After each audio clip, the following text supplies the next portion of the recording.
at places I would love to visit. But there are also places who are beautiful in nature, but is considered haunted.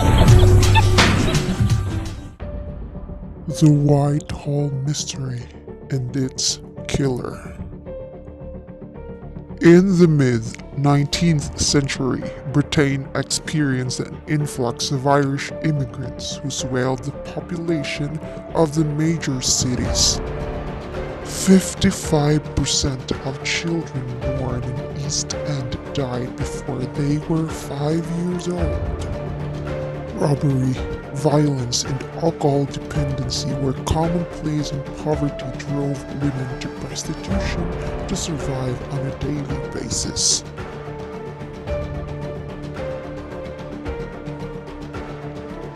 "62 brothels, 1,200 women working as prostitutes, 8,500 people residing in the 233 common lodging houses." Whitechapel was a notorious den of immortality.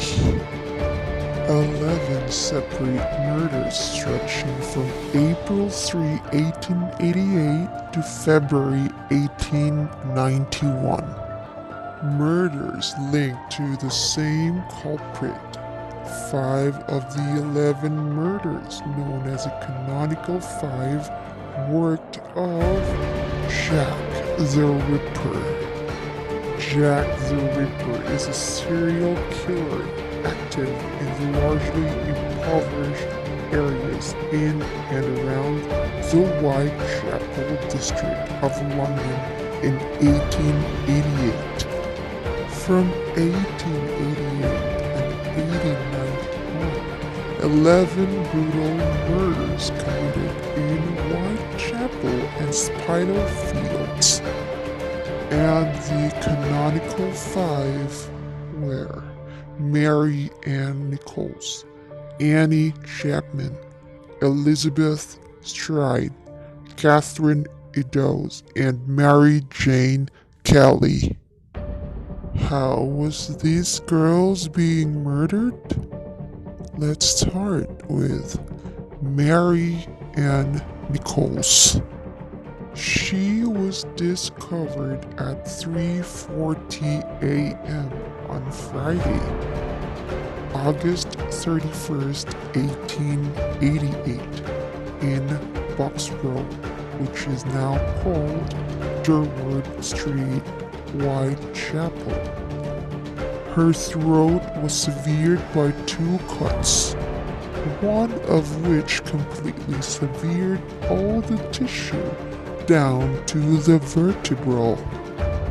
The lower part of her abdomen was partly ripped open by a deep, jagged wound. Several other incisions inflicted to the right of her abdomen had also been caused by the same knife.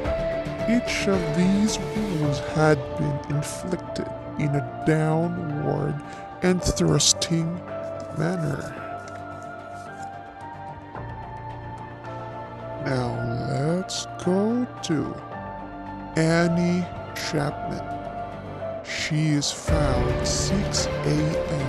near a doorway in the backyard of the 29th Henbury Street, Spitalfields. As in the case of Mary Ann Nichols, the throat was severed by 2 deep cuts. Her abdomen had been cut entirely open, with a section of flesh from her stomach being placed upon her left shoulder, and another section of skin and flesh, plus her small intestines, being removed and placed above her, inflicted by her right shoulder.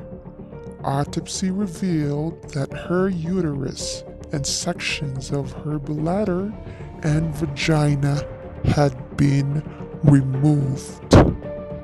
someone saw the killer, and it is Elizabeth. She described that Chapman was standing outside of 29 Hanbury Street about 5:30 a.m. in the company of a dark-haired man wearing brown deerstalker hat and dark overcoat, and of a shabby, gentle appearance. Man asked question, "Will you?" And Chapman answered, Yes. Elizabeth Stride and Catherine Eddowes were both found in the early morning hours of Sunday, the 30th of September 1888. They were discovered at approximately 1 a.m. in Dotfield's yard off Berners Street, now Henricks Street, in Whitechapel. The cause of her death was a single clear-cut incision measuring 6 inches across her neck, which had severed her left carotid artery and her trachea before terminating beneath her jaw. Whether Stride's murder was committed by the Ripper or whether he was interrupted during the attack, witness said they have seen Stride with a man earlier that night, but each gave differing description. Some said that her companion was fair, others dark. Some said that he was shabbily dressed, others well dressed. Catherine Eddowes. Eddowes' body was found in the Meadow Square in the City of London, 3/4 of an hour after the discovery of the body of Elizabeth Stride. Throat was severed and her abdomen ripped open by a long, deep, and jagged wound before her intestines had been placed over her right shoulder.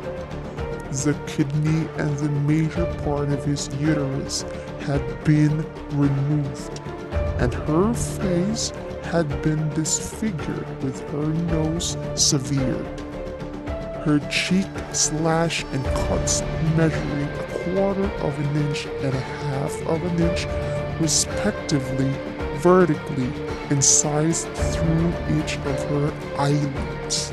Joseph Levin, a local cigarette salesman, passed through the square with 2 friends shortly before the murder, described seeing a fair-haired man of a shabby appearance, bloody upon was found to a tenement in Colston Street, Whitechapel at 2:55 a.m.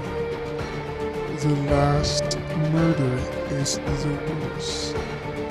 Mary Jane Kelly.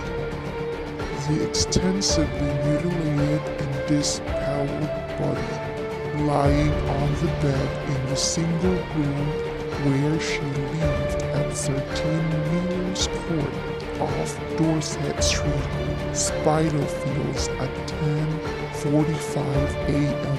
on Friday, the 9th of November 1888. Face had been hacked beyond all recognition, with her throat severed down to the spine and the abdomen almost emptied of its organs. Her uterus, kidneys, and one breast had been placed beneath her head, and other viscera from her body placed of her abdomen and thighs upon a bedside table. Heart was missing from the crime scene. Thanks for watching. Please do not forget to hit like, subscribe, and hit the bell button for you to be notified.